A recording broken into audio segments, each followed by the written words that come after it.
small cafe on a corner of a street with bright and beautiful, terrible things inside. Welcome to the Solstice Cafe.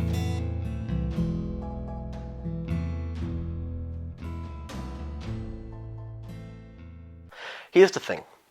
Love is dirty and stupid and too complex for words, and I hate it beyond most things compare.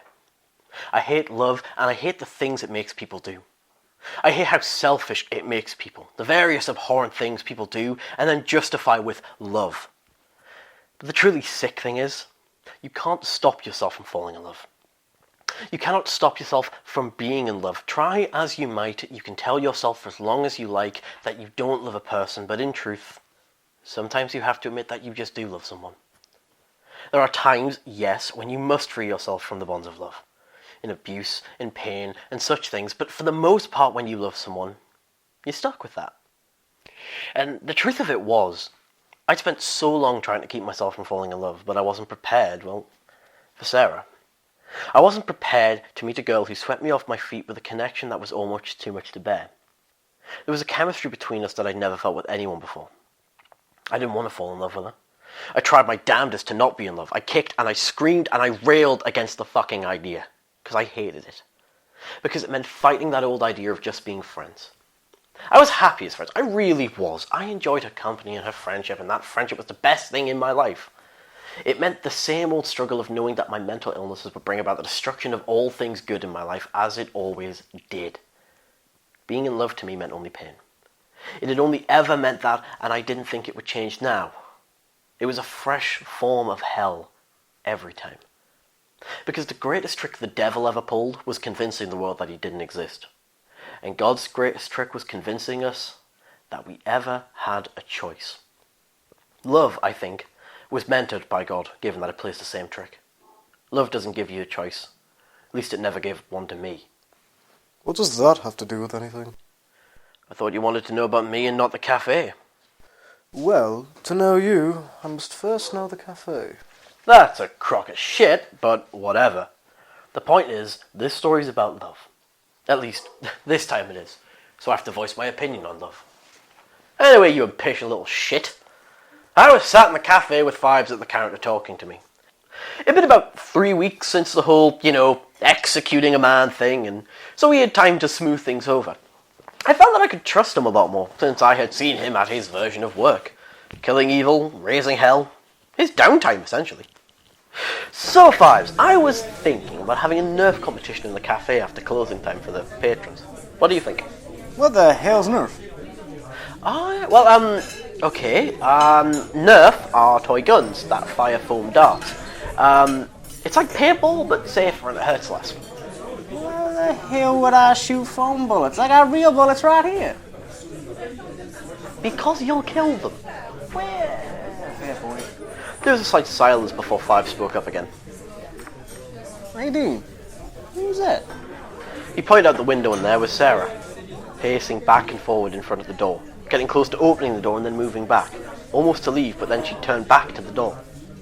Phibes, can you somehow teleport me out of here? No. Well, fuck. Wow, who is it? My ex. Sarah stopped pacing and opened the cafe door, causing a slight jovial jingling bell.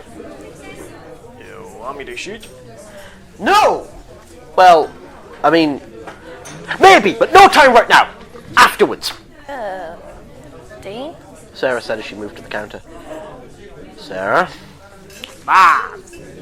I stared down Phibes as he sank slowly back into his seat.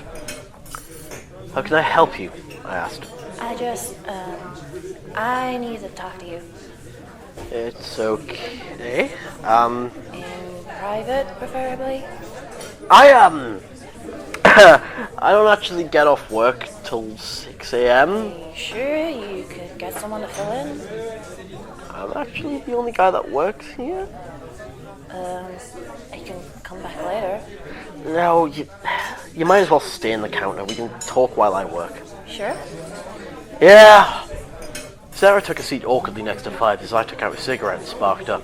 I scanned the room and saw that everyone was rather contented with their drinks and meals, and so I had a little time. So, what do you want to talk about then? I just wanted to know. I suppose I wanted to ask. Well, why did you leave, I guess?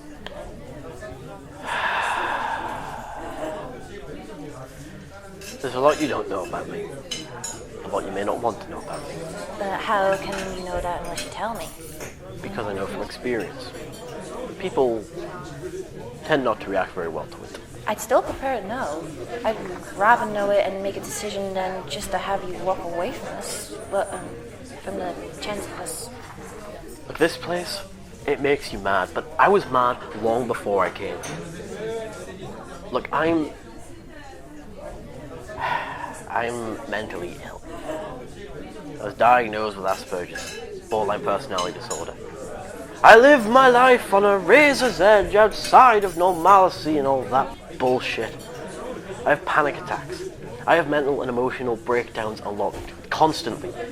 And, look, I just didn't want to drag you through that. Drag through? What do you mean? Look, I got to know you. I got to find out how nice you are. I didn't want to drag you down to hell with me. And I would stay with you for that. I know. That's what I was scared of. I was scared you would stick by me through it all. I didn't want the scars and the burden to go to anyone else but me. So you were scared that I would love you then? Yes, terrified. And knowing the world I'm getting into now, I don't want to have you being forced into this either. Wait, what do you mean, this world? This is just a cafe, Dean. Have you looked at Phibes' face? Yeah, he looks perfectly handsome. No. Really, really look at him. Sarah looked at Phibes and shook her head, trying to establish reality through kinetic movement, but suddenly she saw his true face and she gasped. She turned to my face, stared, and then recoiled in horror. Your eyes. This world is different to anything you know. This world ain't for the faint of heart, darling. Phibes said, interrupting. Not so long ago, Dean there watched me blow a man's brains out all over the cafe floor. Helped me clean it up, too. You know, that shit was kind of hefty. Wait a minute. You killed someone? I did, and I may do it again. You're sick! Hey, Sarah, lay off him. He saved my life. He's my friend. And these are your friends? Murderers? A murderer who shot and killed a man who would have killed me had he not intervened? Yes. What? What even are you anymore? I don't know yet! He's Dean. Well, Phibes, he's not my Dean. I am the same guy deep down. The only difference is now you know about it. I don't... Understand? I know. You know nothing of my world, and I don't blame you for that. Hell, I'm glad. I wouldn't want anyone to know my worlds. Dean, I need to step outside for a while. Go ahead. Seems some of the customers are getting fussy anyhow. Sarah left the cafe and stood outside, smoking while I tended to a few customers who requested more coffee or beer or food. Women, huh? Phibes said. It's not women, I replied. It's humans. Speaking like you're not one of them. Well, I'm not anymore, am I? I don't have all the answers. Clearly. Hey, now, no need to get snippy with me, boy. Sorry, I replied. It's just... Look, this ain't the first time I've been through this. Well, I mean, it's the first time with the cafe, but... This whole road to hell thing, it's happened to me before. It has? Yeah, the thing is... Look, I'm sure you get this. I can hook up without a care in the world. But falling in love... kills me, man.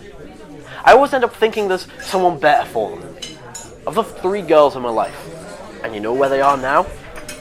Where? With some nice, normal guy who makes them happy and doesn't have a mental fucking breakdown once a week. I leave because they deserve better, and they always find better. Look, Dean, I don't know everything about you, but I think right now you are full of shit. What? Those guys, They aren't better than you. They're just different to you. Shit, just because their babies ain't a bit fucked up in the head as you doesn't mean they're any better. That shitstorm in your head changes you into someone that no one else can be. Do not put yourself there, okay, Bart? For me. Yeah, man. Okay. You know what? You should meet Angel. She could help you out. Angel, who's she? Well, she's... Phibes is interrupted by Sarah re-entering the cafe. Okay. I think I can accept what you're saying here. Can? I can, but I'm not sure if I can. Well, a few. I want to. I really want to. But if this world is like you say it is, I don't even know if I can be a part of it all. Oh. At least, not until I've seen this world you're talking about, or be a timid part of it. What? I want to see this world of yours. I can't love you if I don't understand you. And if you don't love me? If you realize you don't love me more than this world might cost you? And that happens. And we live on. Look, if you want to stick around, then you can, I replied. Nothing's stopping you, but if you're going to be a regular, you're made into a regular. There's no grey area. You're either in or out. It's cafe rules. And no offense, but that's a hell of a sacrifice. That's what love is, Dean. Though I do need to know something. What is it? Why did you even take this job if you knew it would do this? You know? I whispered into her ear the reason. She stared at me in shock. How? Why didn't you ever tell? I didn't think I could. You could have told me that. It's my burden, you know? But how did... Look, I'll tell you in private. Look, I'm lost here. What the hell's going on? I sighed and leaned into Phibes' ear and whispered my secret.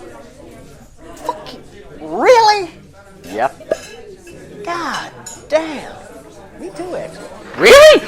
I don't know. Kind of have that way about me.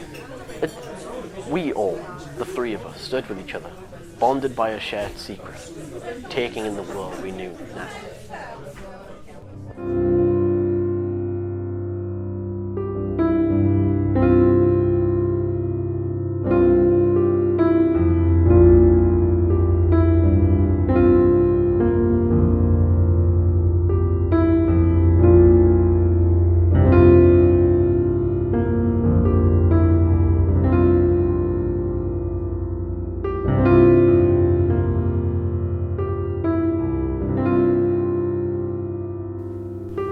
If you feel like sticking around, you can. I think I have to. You really don't, you know. There is a big world out there full of people for you. But there is a bigger one here. One I've only just begun to know. I think, in the end, there were two reasons Sarah decided to stick around. I think one of the reasons was because of me. I like to believe, potentially arrogantly, that on some level she wanted to try and make it work with me. But a bigger part of it was humanity's biggest benefit and flaw. Curiosity. She was presented a tempting world of sin and sumptuousness, with the kind of adventures that normal people can only dream of. And that was what the Solstice Cafe was.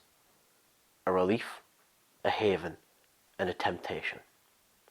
The Solstice Cafe, written by the Lone Walker 1 and by Matthew Duggan.